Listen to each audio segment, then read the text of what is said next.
the things we're going to talk about in my channel is some of the tips that I get from the different books that I read.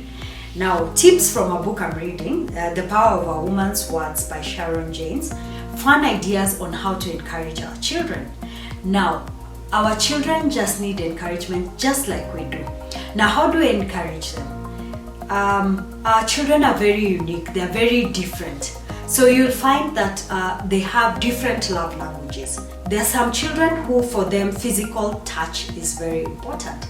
So if your child is like that, hugging them, kissing them, just looking for ways to be in physical contact with them is very important.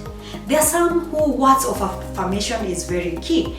Now, give them words of affection, endearment, tell them, I love you, you're doing very well, words of praise and encouragement.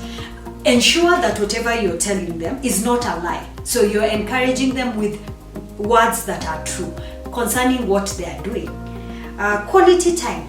Now, there's some children who, for them, you spending time with them is very important. Getting to what they're interested in is, getting to their level. For example, if your child is, 7 years and they're playing with their toy car or a doll or something like that, just getting into their level and playing with them. Now, when we have trainings in the lead child, we have had this conversation about quality and quantity.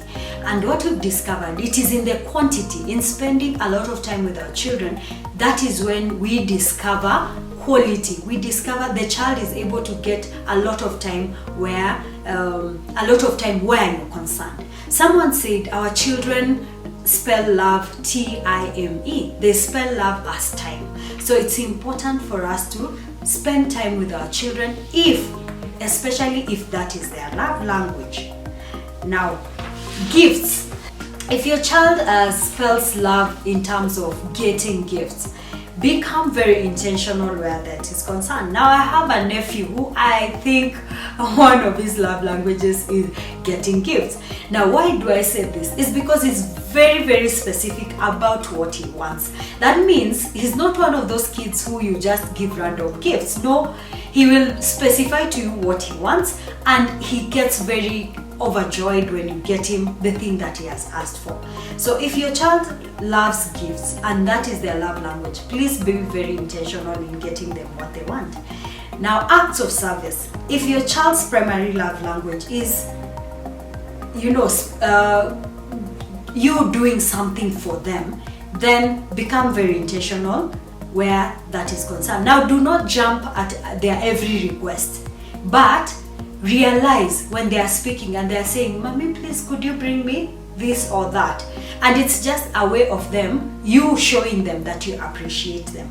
Now, that is depending on their love languages. Now, other ways in which we can encourage our children is putting notes in their lunch boxes or under their pillows, so that when they wake up, they open and they see, Mommy has written something for me, Daddy has written something for me. Tuck a note in their text or exercise book, so that when they go to school, maybe if that is a day when they are doing maths, when they open the maths textbook, they are able to see, Mommy wrote something to me or Daddy wrote something to me. Send a thank you card to just appreciate them. You could also make a list of 10 reasons why you're glad that they are your child, and put that list somewhere where they can read it. Write a scripture prayer for them, and put it in a place where they can read it. Now, point a biblical character that actually resembles who they are. For example, you could say, you're like Abraham, you have a lot of faith. When you want something, you pray about it and you wait for it patiently, you have a lot of faith. Or you're resilient, like Ruth in the Bible. Naomi told her to leave and go back, and she decided, no, she's not leaving.